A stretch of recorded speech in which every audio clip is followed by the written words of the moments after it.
Good afternoon, everyone.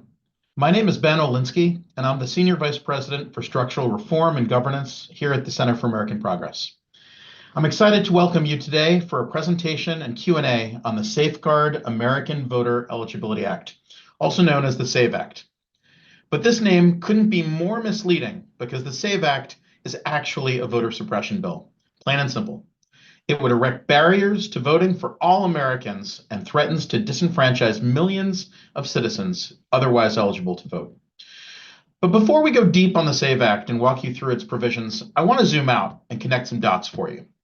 While this bill alone is extremely concerning, it's just one element of a much bigger concerted strategy by the extreme right to silence the voices of any Americans who would stand up to them, whether by making it harder to vote or by attacking nonprofits, law firms, universities, and even elected state leaders who dare to speak up. At this tumultuous time in our history, Americans, and especially elected leaders who have the power to push back against this dismantling of our democracy, must do so. We know that there's growing concern among Americans at what they're seeing. We know this because they are telling, even yelling at elected leaders in town halls and begging them to stand up and defend their livelihoods and their rights. Yet we're seeing many congressional Republicans simply hide from their constituents because they know they are actively working against their constituents' best interests. They are, on one hand, encouraging President Trump and Elon Musk to slash government funding and public services that families rely on. But when confronted with scenes from town halls, the best they can muster is to call average concerned citizens names, saying they're children, paid operatives, and acting hysterical. Is this a country we recognize? And will we recognize it if these attacks accelerate over the next 4 years? If you had told me a few years ago that the federal government was telling colleges what they can and can't teach, or who they can admit or hire, I would have been mortified. If you had told me that the government would target attorneys across the country for taking on cases they didn't like or daring to challenge the federal government, I'd say that was plain un-American. Many members of Congress are turning a blind eye to these egregious First Amendment violations in order to stay in the good graces of the Trump administration. They have made it very clear that they serve the president, not the American people. The crisis we find ourselves in today is not just about one man or one president, though. It's a crisis of asking ourselves if we're willing to stand up for our Constitution and our freedoms, and of whether a president should have virtually unlimited power, or if the power should remain and rest with the people. Which ties us back to why we are here today, the SAVE Act, an egregious attempt by politicians to silence citizens by taking away their right to vote and their power to hold officials accountable. By requiring American citizens to show documents proving their citizenship status each time they register or re-register to vote, the SAVE Act threatens to disenfranchise millions of eligible voters. As our CAP experts Greta, Sydney, and Caleb will show, the SAVE Act does not bolster election integrity. What it does do is keep eligible American citizens of every political stripe out of the voting booth. As their analysis has shown, tens of millions of Americans, including married women, do not have access to the documents required under the bill to prove their citizenship, and millions more would face monumental obstacles commuting to their election office just to update their voter registration. Now more than ever, Americans need a strong, responsive government that listens to and acts on the will of the people. That means protecting their sacred right to vote. So now I'm very happy to hand it over to Greta Bedikovich, Sydney Bryant, and Caleb Smith to introduce themselves and share their research on how the SAVE Act threatens to silence millions of American citizens. Thank you so much, Ben. So I'm Greta Bedikovich. I'm the Associate Director of Democracy here at CAP, and I'm going to be giving a presentation on some of the overviews of the SAVE Act, but also breaking down some of the data that we've compiled in the last few months about the tens of millions of eligible American citizens who would be impacted by this bill. So I'm going to share my screen really quick, and at first we're going to look at an overview before we dive into the data. And I'm sure many of you are here today because it's a bill you're already familiar with, but we'll really be diving into some of these facts and statistics. So the SAVE Act At its core, like Ben said, is really a voter suppression bill. And we know that because it would require American citizens to show documented proof of citizenship in person, not only the first time that they register to vote in a state, but every single time that they update their registration information. So that includes anything like an address change, even if you're moving within the same apartment complex and need to change your apartment number, that is a voter registration update. If you got married and need to update your name, that's an update as well, or for anything like party affiliation. So this includes tens of millions of Americans every election cycle, and we will get to that. But it's really important to keep in mind that these documents need to be showed in person to an election official the first register to vote in a state, and each subsequent time you make an update. For the vast majority of Americans, documentary proof of citizenship means that they would either have to show a valid passport or a birth certificate in combination with a government issued photo ID. And the bill is very clear that the birth certificate has to match the name of the applicant. And that is going to be the issue that we see for a lot of married women. Under the bill, documents like a naturalization certificate would also be acceptable. But if you're showing something like a military ID or a tribal ID, those documents in most instances do not indicate that you're a US citizen because they do not indicate where you were born. So those would have to be shown with other documents, again, like a birth certificate, or in the case of a military, a record of service. The SAVE Act is also not explicit that it allows for any form of digital documentation under the bill, so those would not be accepted, and it must be original and certified copies of these documents that must be presented to your election official in the election office. The SAVE Act would completely upend voter registration as we know it in the United States.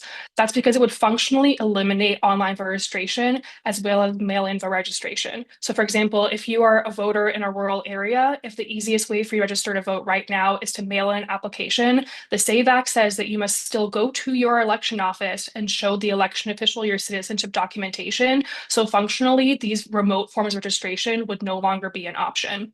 Similarly, for automatic registration as well as same-day registration, these would be completely upended. These days, automatic registration for most people means a trip to the DMV. When you renew your license, you're basically, automatically registering to vote in about 25 states as of now. But under the SAVE Act, because digital transactions will no longer be counted, there aren't election officials who are staffing DMVs, there's no election official to show your documentation to. So these would essentially be eliminated overnight in states like Alaska, where most of the automatic registration transactions take place through a different agency and are all done digitally. Those forms of registration, again, would be basically gutted and taken down overnight. And for same-day registration, if you're going to the polling location and registering at the polls when you are going to vote, if you brought documentation that was incorrect, or even if you're missing just one form of documentation, your registration, attempt would be denied. So that becomes completely unreliable. And we'll really see how that played out in New Hampshire just a few weeks ago. Voter registration drives, including, at community parks or on college campuses, again, eliminated overnight because there aren't election officials there who can verify your documentation. And the SAVE Act would also mandate ongoing voter roll purges. It would require election officials to an ongoing basis use data collected to check who and who is not a citizen. But when we see this play out in real life, we see that it's often voters of color as well as naturalized citizens who are removed from the rolls during these purges, and the SAVE Act would mandate them on an ongoing basis. There's also a lot more Americans register to vote every federal election cycle than you might think. There's about 80 million Americans who register to vote every 2 years. So again, that's first-time registrants as well as any updates. This is every 2 years. It's about 40% of all active registered voters who update this information. So it's a very significant portion of the population who undergoes this. And the SAVE Act would impact tens of millions of these voters every single election cycle. Currently, only about 6% of voters register to vote in person at an election office. But because we see all these current forms of registration become, unfunctional or unavailable, we would see this number drastically increase. And really the only viable way for most Americans to register to vote would be to make a trip to their election office and to do it in person. And this would completely overwhelm election offices. Just recently, Al Schmidt, the Republican Secretary of Commonwealth for Pennsylvania, sent a letter to Congress opposing the SAVE Act. And he pointed out in this letter too that election officials or offices would basically be functionally unoperational if the SAVE Act went into practice because they would just be completely overwhelmed. Some additional impacts of the SAVE Act that I like to focus on, again, because of the in-person element of registration and having to show documentation, military service members would be likely prevented from registering to vote, or at least severely impeded in their efforts, especially for anybody deployed overseas. And that's a very similar case for any US citizens who are living abroad.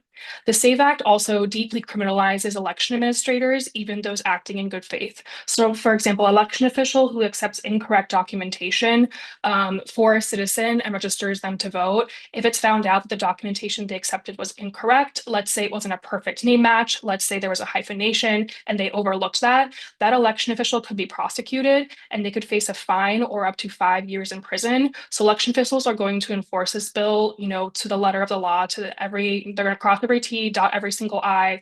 And so, that's going to impact a lot of voters. And we've heard from a lot of people that, they know their local clerk, they know their local election official for decades, but they're not going to let these things slide. I mean, they're facing real prison time and real fines under this bill, and so they're going to enforce it to their maximum extent.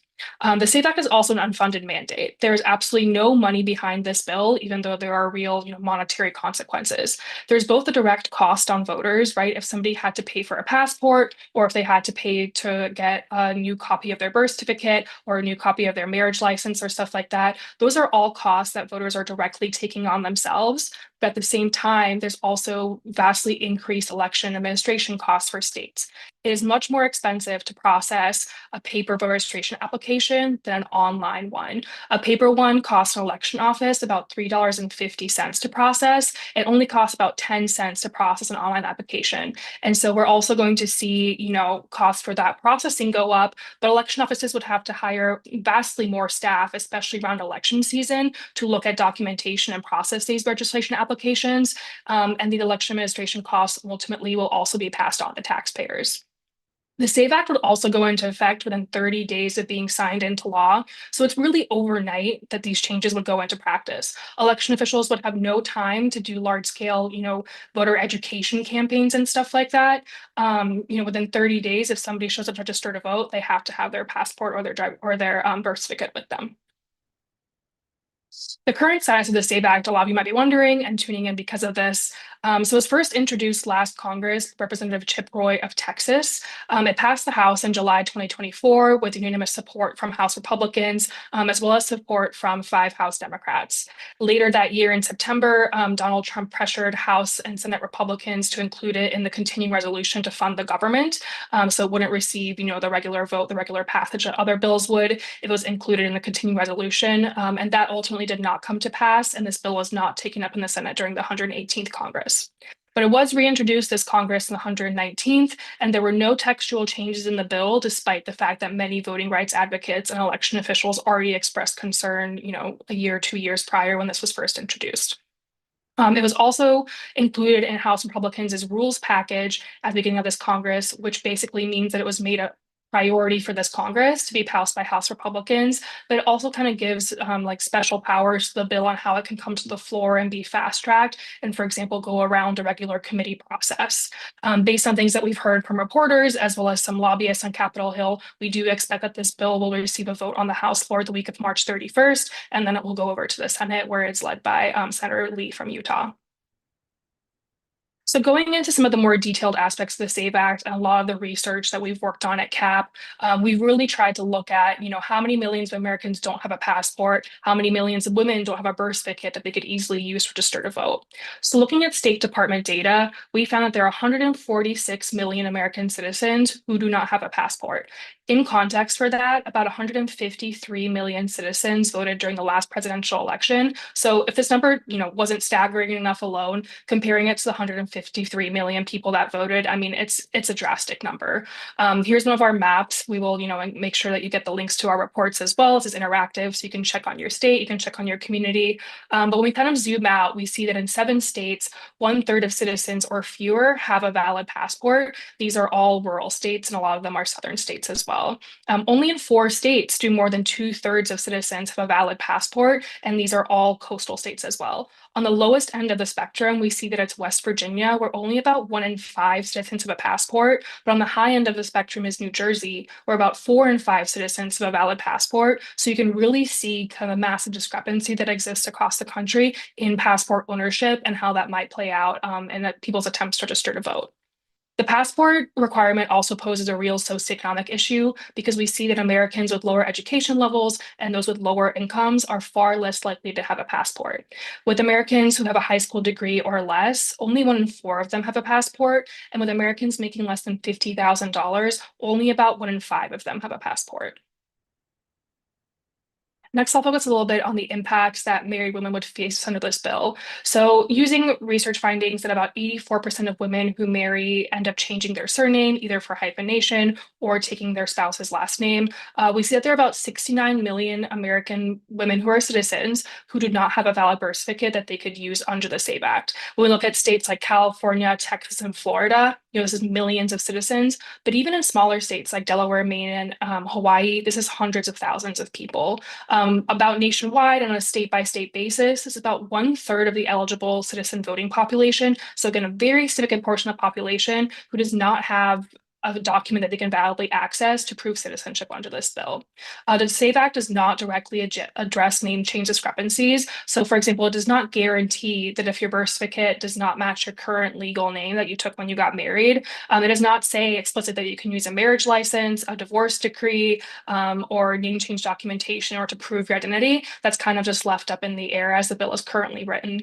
One thing that I'd like to say, and we've been saying here at CAP, is that the SAVE Act really treats women as an afterthought and does not consider their right to vote sacred. When a lot of conservatives defended this bill, they said that the SAVE Act would be a pain for married women, but justified it by saying that this is a pain that millions of women already live with because when they interact with the government, they're already required to show documentation. But I think you should understand truly the dreadful impact this bill would have if people who are supporting it are describing that it would entail, pain for millions of women. We also tried to look at, groups of people who are most likely and essentially least likely to have the forms of documentation required under the SAVE Act. So when we look at and try and profile somebody, for example, who is the most likely to have this documentation, we are thinking of a citizen, for example, who lives in a blue and in a coastal state, somebody with a graduate or postgraduate degree, somebody making more than $100,000, and somebody who's likely Democratic. We see that Democrats are more likely to have a passport than Republicans, as well as independents, and Democratic women and liberal women are also more likely to keep their maiden name. We're looking at somebody who is the least likely to possess this form of documentation or these forms of documentation. We're looking at citizens who live in red and rural states. We're looking at low-income Americans, and we're also looking at Republicans because they are less likely to have a passport than Democrats, and Republican women, especially conservative Republican women, are more likely to take their spouse's name. Last thing I'll touch on before handing it over to my colleague Sydney is some of the real life examples of the SAVE Act that we've seen play out in states over the last decade or so. States are always kind of, laboratories for experimentation in elections. And so we don't really have to wonder how the SAVE Act would play out in real life. We're already seeing it play out in some states and the truly, terrible consequences it's had. And the SAVE Act is really just trying to put this on a national scale. So in Kansas, for example, Kansas passed a similar proof of citizenship law back in 2011. And subsequently, we saw that 31,000 eligible American citizens were blocked from registering to vote. 12% of these people were not people trying to update their registration. They were people trying to register to vote for the first time, and they were blocked. Because of this impact, the law was ultimately overturned by the courts, and it has not been enforced since. In Arizona, there's currently a similar law in place to the SAVE Act where people have to, bring proof of citizenship in order to register to vote. Last election, we saw the devastating consequences this could have had on more than 100,000 voters. So in proximity to the election, there were 2 very consequential court decisions that came down that basically decided the fate of 140,000 Arizona voters as to whether or not they could vote in that election. For 100,000 voters, they were almost denied the ability to vote because of a longstanding clerical error that had to do with the state's proof of citizenship law. When you broke this down by party affiliation, the people impacted in this 100,000 group were also actually disproportionately Republican, which then very quickly changed the tune that some lawmakers had about the effect of this bill. And then similarly, there are about 40,000 voters who were almost disenfranchised because they were not able to show proof of citizenship. Overwhelmingly, these were students, elderly Americans, as well as Native Americans. And these court cases were decided about 2 to 3 weeks before the 2024 general election. And so really the fate of these 140,000 voters was up in the air until kind of last second. When you think about a state like Arizona too, where, an election can be decided for president by about 20,000 votes, these are, this is a lot of votes. And then most recently in New Hampshire, there's been some, reporting going around this, but the state enacted a similar proof of citizenship law last year, which was just basically tested during local elections. And I think I really want to emphasize here too is, right, these were local town elections. So the people turning out to vote in these elections are generally voters who are very educated on the issues, on how to vote. They are also high propensity voters, right? These are not voters that just turn out for every, presidential election cycle. These are regular voters. Oftentimes they're also elderly voters who are retired and generally have more time in their day than some other people do. But what we saw was exactly what a lot of advocates have been warning about, is that the New Hampshire law blocked a lot of people from registering to vote, and ultimately some people did not come back in order to actually cast their ballot because they were blocked from registering to vote. We saw that it was married women who were predominantly impacted, or whose stories were predominantly told out of New Hampshire, and many of them, for example, had to come back to register to vote as many as 3 times. Was one of the recorded instances of somebody having to come back for a 3rd time before they had all the required documentation or register to vote. And so if you put yourselves in these voters' shoes, if you're going to the polls on election day, or if you're going down to your local election office, is somebody who works a 9-to-5 job, is taking care of their kids, really going to come back for a 3rd time in order to actually be able to cast their ballot? One of the things that really stood out to me was this quote from Betsy Spencer, who's a 70-year-old regular voter. And she basically said that she had her birth certificate, she had her change of address form as required by New Hampshire. She basically had everything besides her blood type in the kitchen sink. And she was still told that she was not able to register to vote. There were documented instances of married women and as well as students who ultimately did not return to the polls to cast their ballot. Another instance that really stood out to me was a married woman who had been married 3 times prior, right? Under the New Hampshire law, she had to have all of her marriage licenses, name change documentation, things like that. And her first marriage license had been issued by Florida in the 70s, and she was unable to present that to election officials. So ultimately, she wasn't able to register to vote and did not come back to the polls.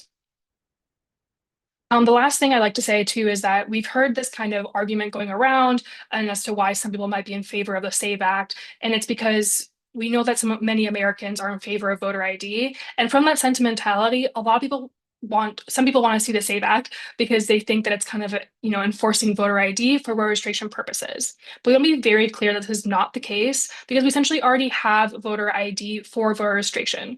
Since the Help America Vote Act of 2002 was passed, under federal law, voters must already provide their driver's license number when they register to vote for the first time, but also every single time they update their registration information. If they don't have a driver's license, then they must provide the last 4 digits of their social security number. And in some states, the entirety of the number must be provided as well. And so really the SAVE Act is not voter ID for registration purposes, right? That already exists. It's already required by federal law. And so the documents required under the SAVE Act truly are just not about election security purposes, right? As been explained earlier too, it's requiring forms of documentation that tens of millions of people don't possess. And the fact is we really basically already have voter ID for registration purposes.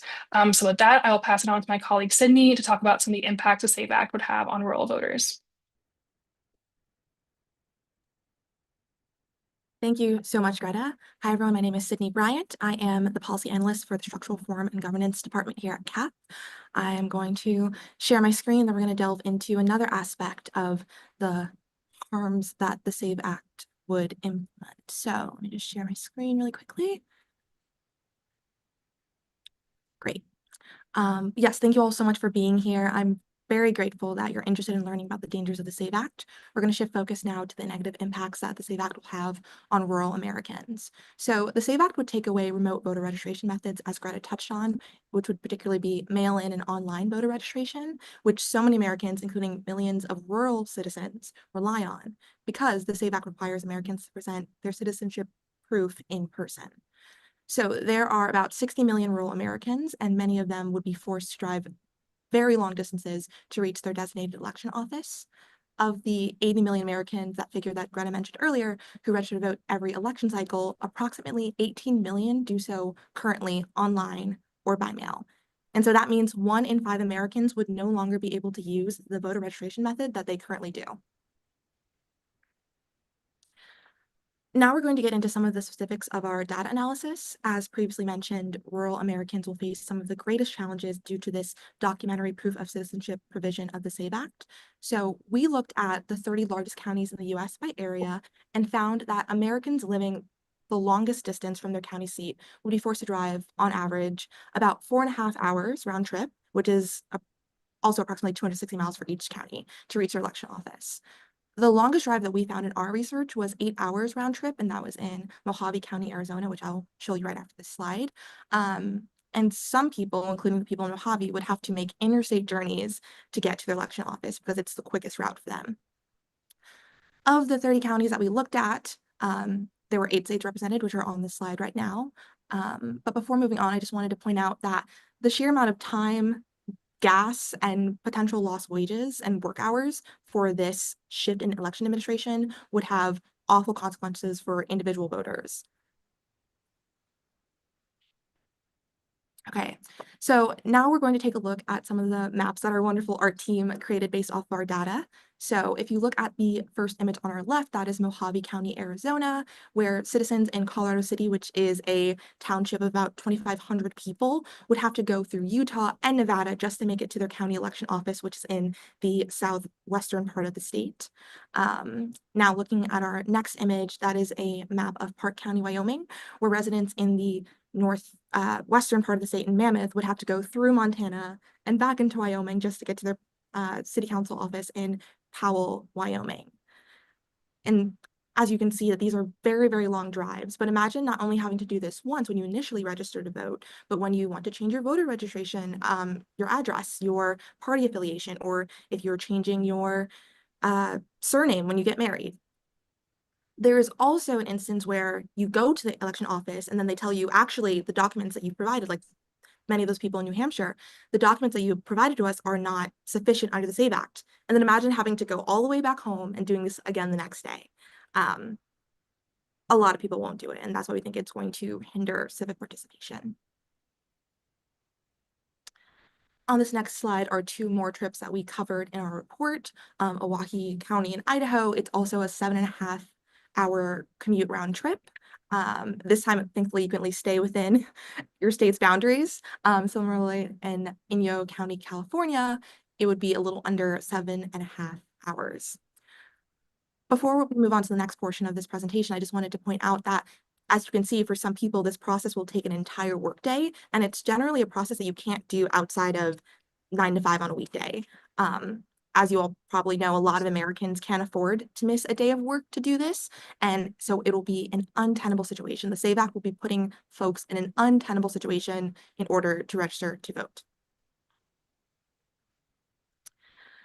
And these are not the only long drives that we looked at. So those maps were just some of the drives that we looked at in the report, but we have done some subsequent research that have found that other drives would take citizens between 3 and 6 hours to complete round trip. You can see this list on the slide, including Colorado, Hawaii, Montana, New York, Texas, South Dakota, and Washington State. Additionally, there are some voters in Hawaii and Alaska due to how far they are from their election office and like the geography of their area that would likely have to fly to their election office. For example, there are some residents that live on the island of Molokai, which includes part of Maui, where their ferry, their public transit is not active. And so folks have been having to fly to get off the island, which residents have called a difficult, expensive, and unreliable process. And that is what we would be forcing people to do if the SAVE Act was enacted. And finally, so we've been looking at sparsely populated rural areas. We wanted to look at the inverse situation, which is densely populated urban areas. So we included a public transportation estimate because, as many of you may know, a lot of these folks in New York and San Francisco and so on use public transportation as a part of their day-to-day travel. So we included both public transit commuting times and driving commuting times. So we found that Americans living the longest commute from their designated election office in these 10 counties would be forced to commute on average 2 hours round trip using public transit and about 50 minutes round trip if using a car. But as anyone who has lived in a major metropolitan area can attest, 2 hours can quickly turn into 3 if your train gets stuck in a tunnel or if there is rubbernecking on I-95. And so it goes to show like these barriers add up and will be exceedingly harmful to so many American voters. And I think our presentation more broadly goes to show that the SAVE Act would force millions of Americans to jump through unnecessary hoops to go to the ballot box. And that is unacceptable. And our current election administration system is exceedingly safe. With all that being said, I will stop sharing and introduce my colleague, Caleb Smith, who will talk about additional harms that the SAVE Act will have on American voters. Thank you all. Hey all, it is so great to be here. My name is Caleb Smith. I use any pronouns, and I am the director of the LGBTQI+ policy team here at the Center for American Progress. I want to talk a little bit today about how the SAVE Act would impact LGBT voters and particularly transgender voters. So folks who are transgender, who identify as a different gender than the one they were assigned at birth, often will choose to change their name to better reflect their gender identity. And trans folks may elect to update their driver's license and some of their official documents to show the name that they use in their day-to-day lives. However, updating your documents costs money, and particularly for trans folks, the process for updating your name and your gender marker really varies. And in some states, it can be very difficult to update your name and your gender marker. Ultimately, estimates say that about 11% of transgender folks who use a different name than the one that they were given at birth and a different gender marker than the one they were assigned at birth have that name and gender accurately identified on all of their official IDs and government documents. Only 11%. So that's a very small percentage of folks. This is also coming at a time where passports are potentially difficult, even more so increasingly harder for transgender folks to get in ways that reflect their name and their gender marker appropriately. So when we have trans folks who are going into their offices to register to vote with identities and documents that don't match all of their documents, particularly their birth certificate or their passport, they could be refused and turned away to register to vote. Birth certificates in particular are really hard often for folks to change and can require extra costs and time and sometimes multiple attempts to change your birth certificate to better reflect your name and gender marker. So that is often what folks are left with if they aren't able to use a passport, don't have access to a passport, is that birth certificate piece. And that is the document that is usually the most difficult of the birth certificates, driver's licenses, and passports for folks to change. So this could leave, just for trans folks who use different names, 2 to 3 million folks who are having a harder time registering to vote.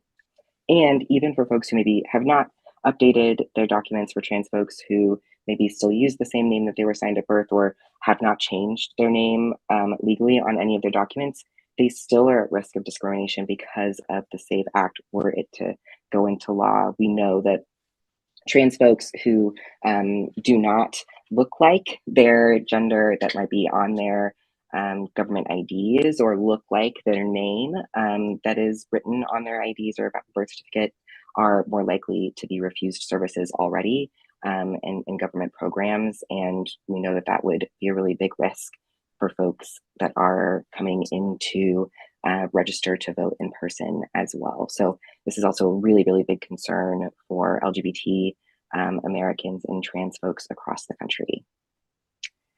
With that, we are done with our presentation, so we are happy to take questions from the audience. Please feel free to put questions in the Q&A function in the chat, and I, Greta, and Sydney are happy to take questions y'all might have.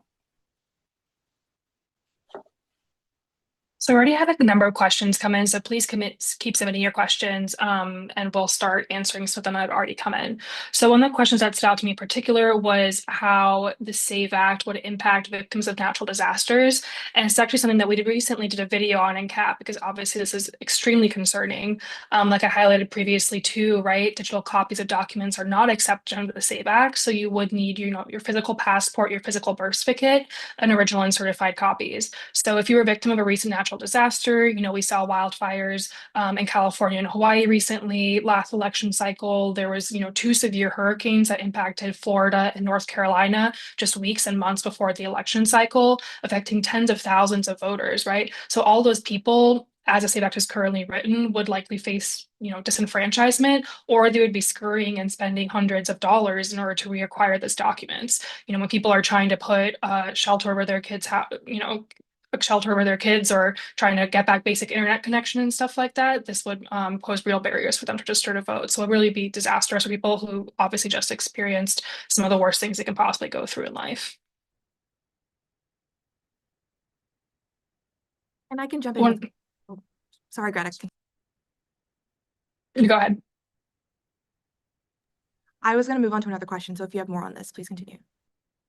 Yeah, I was just going to read out a question that someone brought up.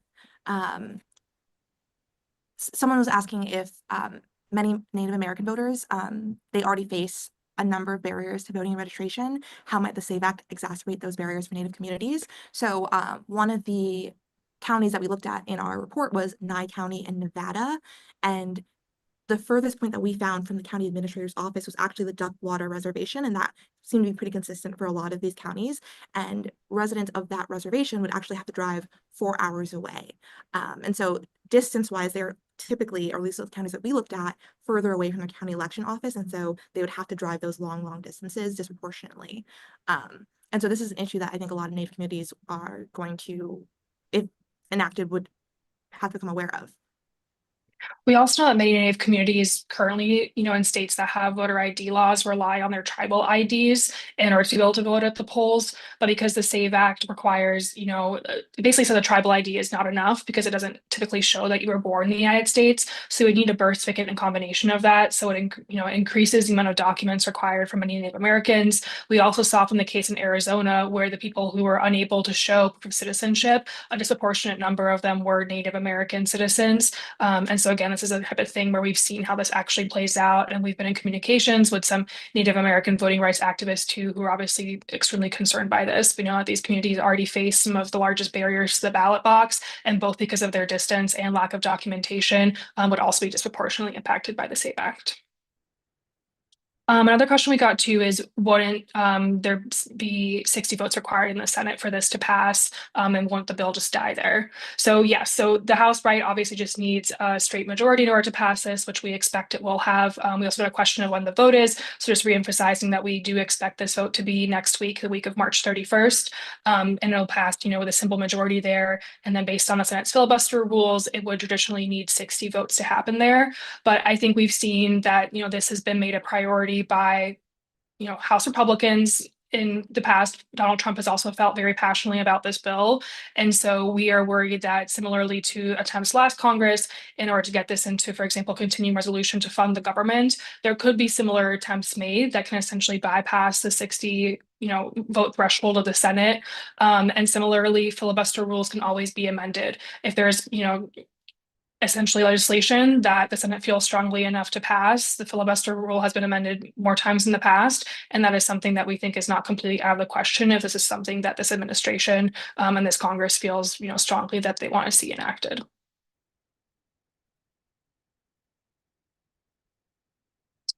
Looking at another question, someone asked, aren't real IDs listed as something that can show proof of citizenship under the bill? So this has been a very big source of disinformation, because there is a line in the bill that basically says that a real ID could be used to show that you are a citizen as long as that real ID indicates your citizenship status. But under federal law, the Real ID Act of 2005, there is nothing that requires real IDs to show your citizenship status, and non-citizens can get real ID in all 50 states. There's also only about half of Americans, even with the deadline approaching, who have a real ID and have replaced their driver's license. So we know that they're also not, you know, available on a massive basis, because non-citizens can also get real ID in all 50 states. And in the vast majority of instances, these do not look any different than citizens is. This is basically an unworkable requirement. And the people that wrote this bill should also know that it's an unworkable requirement, because there's other legislation pending in Congress or previously introduced in Congress that would amend the Real ID Act to require IDs to indicate citizenship status. So really, they should know that this is not something, again, that real IDs currently do. And it's kind of what we can been describing as a nothing burger in this legislation, but again, has been extremely misleading. And one of the things we've seen too is that women have really struggled to get real IDs, similarly because of the documentary requirements that are on there. And I think as the deadline approaches, we're seeing more and more reports of women having to go back to the DMV multiple times and still being told that they can't get real ID. And so again, I think it just highlights how hard it would be for many people to register to vote under the SAVE Act. We also anticipated that this question might come up. So I also did some, fact checking, and there's about 11% of Americans who have never left their state. About 13% of Americans have never been on a flight in their lives, right? So that also points to the fact that many people are not going to feel the need to get real IDs. And so that's also going to be an issue here.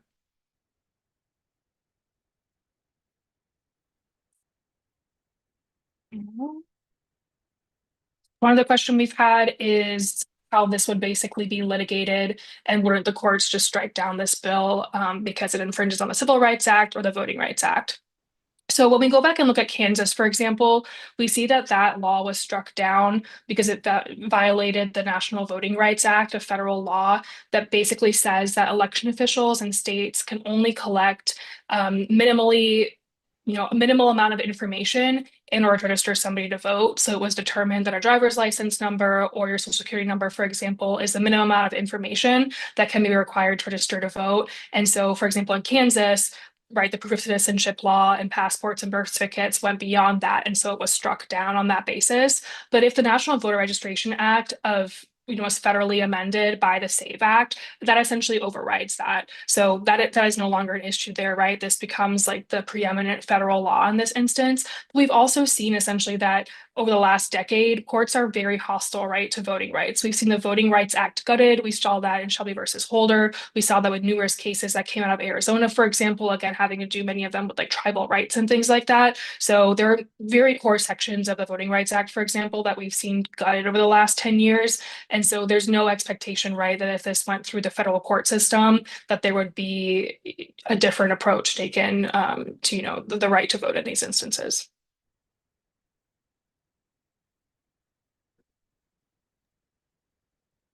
Caleb, there's a question here that I think could be good for you. What would you say to people who brush off these concerns, either by saying that these barriers are inconsequential or that Americans should just be willing to do this to exercise their civic duty? So I think that this is a great question for folks that are maybe talking to people who need some education or are curious about the SAVE Act. The concerns that proponents of the bills are trying to say they're solving for is to protect election integrity. And the reality is that election integrity is already something that we have great policies in place for. It's not something that's a problem that needs to be solved at this point. And I think it's really important to note that there's rules and laws in place to ensure that people who shouldn't be voting aren't voting. It's not an issue to be solving for. And in reality, the fact that this is potentially keeping millions of folks out of the voting booth is really, really important. I know that for LGBT folks, we tend to see really high voter engagement of LGBT people who are going and voting and engaging in their local elections. And those are folks who would potentially not be able to vote the next times around if they're having to change or update their voter registration. And that's also true for all of these other groups that we're talking about as well. I think there's a really interesting question in here as well around if the Civil Rights Act or non-discrimination protections would protect against this type of policy. I don't know, Greta, if you have thoughts on non-discrimination protections and how they interact with this type of legislation or policy. Yeah, I mean, I think, because this is such a voter rights focused bill, and because the core parts of this bill really amend like the National Voter Registration Act, for example, that's likely how we would see this case litigated. And I think going back to what I just said, we've seen, so many instances in which, for example, the Voting Rights Act was weakened, lessening some of these, racially protected methods of discrimination and things like that as well. But in just general, and we've seen that there are a lot of, the federal court system right now is kind of hostile to voting rights in general, and has been been willing to gut really core provisions that have protected people. And so, of course, I think we'll see, massive amounts of litigation come out of this from states, from voting rights advocates, from groups if this were enacted. But I think the recent court cases that we've seen, offer kind of bad foreshadowing for likely how we'd see this play out in courts. I think something that's really important to note here too is even if the SAVE Act is passed and then tied up in the courts, the confusion and chilling effect that it would create after the fact and the work that would be required to re-educate voters about how they can register to vote would be just a really massive undertaking. As a Kansan and someone who did organizing in the wake of this policy going away in the state, it took a lot of work to go to folks and let them know that they actually could register to vote. It was overturned, but that doesn't mean all information was immediately consistent with how folks could register to vote after the fact. And potentially seeing that on a national scale, even if litigation or other efforts stop this bill from going into effect because of non-discrimination protections or other types of voter rights protections, the impact would be really, really massive still. And we've seen that in states like Kansas, where these have been overturned, and the impact really remained for years after. I think in New Hampshire too, right? I mean, their similar purpose citizenship law was enacted end of last year. I mean, officials had, a couple of months before these town hall elections to do voter education campaigns, and they were doing them. And, despite their best efforts, we saw, I think it was about 100 documented instances at least of voters being rejected to register to vote when they went to the polls. So you always see that happen, right? No matter the amount of education campaigns you raise, it's inevitable to happen. And again, these were local elections, not federal elections, which had much lower rates of turnout, and typically voters who are a little bit more educated on the issue that they're voting on or their election laws and things like that. So that was obviously extremely concerning to us. One thing that's going around in the chat too, and again, this has been kind of a common source of disinformation around this bill, is whether or not people who are currently registered to vote would be unregistered to vote and basically have to redo it with the proper documentation under the SAVE Act. So just be very clear that anybody who is currently registered to vote would not be unregistered to vote. You would not all of a sudden have to go into your election office and show this documentation. But if you move to a different state, for example, and had to register to vote in that state, you would have to show this documentation. If you stay in your current state, but you move within an apartment complex, if you move down the block to a different town, if you get married and change your name, if you simply want to change party affiliation, those are all voter registration updates. And so in that case, you would be required to show this documentation under the SAVE Act. I think somebody in the chat too was saying that they've never had to, re-register for presidential election. Again, that's not the issue here. We were sharing a statistic that about every 2 years per federal election cycle, 80 million Americans either register to vote for the first time or update their registration information. So that's about 80 million people who would be impacted by the SAVE Act if it went into law every 2 election years. So again, you wouldn't be unregistered. If there's no reason for you to update your registration information, you would not have to do this. But there are tens of millions of American citizens who would be impacted by this every federal election cycle. Looking at one of the other questions we have in the chat, someone asked about the impacts that the SAVE Act would have for people with disabilities. So some information from our disability justice team here at CAP is that vote by mail was actually the most popular method of casting a ballot for disabled voters in 2020. About 51% cast their ballot by mail. And so since the SAVE Act would make that method of voter registration harmful or not possible in the registration forum, that would keep a lot of disabled voters, or would make it more strenuous for disabled voters to register to vote. I think that also, if you're making that kind of long drive, some people can't make that drive because of work reasons. Some people can't make it because they are physically unable to be in a car for that amount of time. And I think that's something that people have to take into account. There might be some provisions of the bill or other versions of this bill that would take disability into account, but a lot of people might slip through their cracks and have to go through this main forum. One of the biggest questions we're getting in the chat too, which is obviously critically important, is what can we actually do to stop this bill? So we'll drop in the chat too. Here at CAP, we have basically a form for you to contact your member of Congress. That's the most immediate thing that you can do ahead of next week, is to call your member of Congress or send them a letter or send them an email and let them know that you oppose this bill. We've been meeting with a lot of members of Congress on the Hill, and this is an issue that they really want to hear from you from, because there's just so many things going on, right? Every single day, there's so much going on in the election news cycle. So many new things happening. And so we just want to make sure that this does not, fall to the wayside of things. And we've really seen, even right now, we have 200 people tuning into this during the workday on a Tuesday. And so we've seen a lot of passionate citizens, speaking up on this issue. And we just want to make sure that members of Congress keep on hearing from them and keep on knowing how important this is for you. And again, this might get voted on in the House next week, but that just makes it a Senate fight. And so we can't let up on that pressure at all. And we just have to make sure that, as the news continues to unfold, as things start to continue to come down from the administration, that this is something that members of Congress know is very, really vital to Americans. And I can't tell you, we've seen op-eds from, extremely small towns, people writing to their, letters to their editor, posting on social media. We've seen people confronting their members of Congress at very popular town halls to talk about this bill. We've seen a lot of women, including some conservative women, speaking up about this issue. And it's just really, truly important for members of Congress to know that their constituents, not just Americans at large, but their civic constituents, really care about this issue. Another question I see too is, how unhoused people or people using shelter addresses will be impacted by this bill. I mean, I think it's, it's terrible. It's very similar thing to victims of natural disasters. Anybody who does not have this documentation on hand or readily available will have an incredibly hard time registering to vote, if not be completely disenfranchised.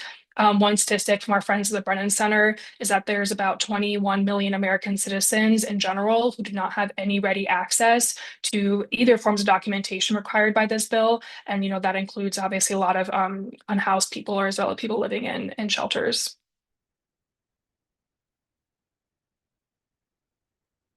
And we'll make sure that our online action too for you to call or email your member of Congress is put in the chat. I think there's a really good question here too around what the proponents of this bill are suggesting for folks whose name does not match their birth certificate, if they don't have a passport, if they don't have the required documentation that the SAVE Act would need to register to vote. What are the proponents suggesting they do?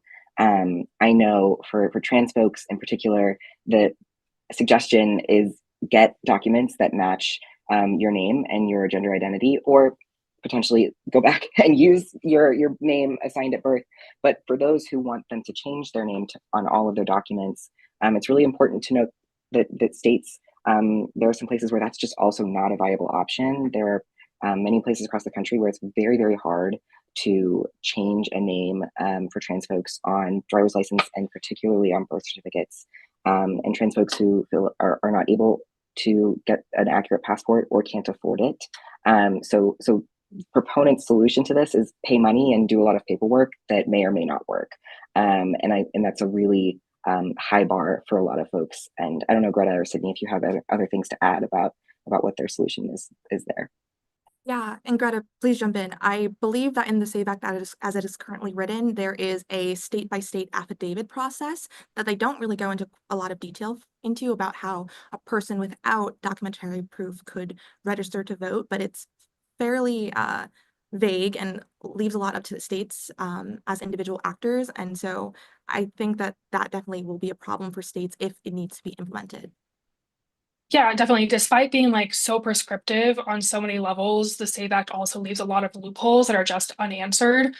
So for example, it does say that if there are name discrepancies on certain forms of documentation, states on a state-by-state basis basically have to come up with a solution for how to resolve that. And so we'd likely see huge variance across the states, right? Some states, maybe they come to the conclusion that if your government ID matches your current legal name, but your birth certificate is different, possibly that could be acceptable. In other states, we could see that you would have to have, if you've been married 3 times, for example, you would have to have every single marriage license, every single divorce decree, every single name change documentation. And we know that would likely be the case because those are the documents required for some women under Real ID. So states would likely take a similar approach to the SAVE Act as the documents that they require for Real ID. But again, we just don't 100% know how that would play out because the SAVE Act is not prescriptive in that way. But women, for example, right, somebody who's been married 3 times would have to have original and certified copies on easily accessible at all times. And again, they wouldn't have to show this just once when they register to vote. They would have to show all of those forms of documentation every single time they update registration information. And the problematic part of the SAVE Act too, right, is like currently election officials, it is their job to use state and federal data to verify your identity and your eligibility based on a driver's license you provide or your social security number. But the SAVE Act really flips that burden and puts it on the voter for every single person to essentially convince their election official and convince the federal government and their state government that they are who they say they are and that they are an American citizen who is eligible to vote. And so if you're a woman who's been married or divorced 3 times, you're going to have to convince that election official that every single one of the documents that you show is original and certified and belongs to you. And if any one of those documents for any reason is not acceptable, you could still be denied your attempt to register to vote. I think we've had a couple of questions. Sorry, my lights just turned off about what election officials currently do to make sure that only citizens are voting. I just want to be very clear, right, that we have had so many studies from so many corners of the country repeatedly come out and say that non-citizen voting is just not an issue in US elections. Of the billions of ballots that have been cast in the last decade, 2 decades, there have been such few verified instances of non-citizen voting. And in all, track down instances, it is typically people who are either confused about their ability to vote or misled in some instances by their DMV or just confused by the entirety of the process, but that never has a single report found that there is, large scale non-citizen voting in the United States. The fact that I love the most is that when President Trump in his last term assembled, an election integrity committee to study non-citizen voting, that commission disbanded within 2 years because it was unable to prove and find any evidence of large scale non-citizen voting. But the whole point of our elections is, and this is why 50 states certified their elections just, basically 2 months ago, and why election officials and members of Congress stood behind it, is because we already have ways to check who's on the voter rolls, right? It is currently the job of election officials to use federal and state data in order to verify your eligibility. Most states, when you go to the DMV, are already for themselves collecting data on whether you are or are not a citizen. And when election officials go to check your eligibility, they're checking against that data. They're checking against immigration data. They're checking against Department of Homeland Security data. And they are also looking at your driver's license number or your social security number, right? And so the SAVE Act, what it does is basically just say, you have to form all the documentation, all that data shows, you need to present that for yourself every single time. We're not going to allow election officials to do their job and use these federal resources to check for themselves. It's going to be you who's proving it to the election official. And so that, of course, is extremely problematic, as we've shown for a number of reasons.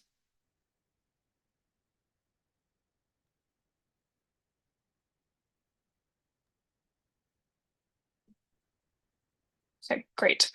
I think on that note, the one thing I'd add to, and then I think we'll start wrapping this up, but it's already illegal, right, under federal law for non-citizens to vote. It's already a prosecutable offense. Anybody who even attempts to register to vote and is a non-citizen can be fined or placed in jail for up to 5 years. And again, overwhelming data has just shown that this is not happening. But at the core of the SAVE Act, in order to solve this truly non-existent problem that Republican and Democratic Secretary of State have recognized, is the fact that this bill, in an attempt to solve this problem, would make it more difficult for tens and millions of eligible American citizens to vote. And we know what would happen because we saw what happened in Kansas, we saw what happened in New Hampshire, we saw what nearly happened in Arizona. And so we know that the real world impact of this would be harming American citizens, and their party affiliation would not matter. And we've even seen that the SAVE Act in many ways is far more restrictive than what has so far happened in states. The fact that you have to show up in person is more restrictive. The fact that you have to show these forms of documentation every single time you update registration is far more restrictive.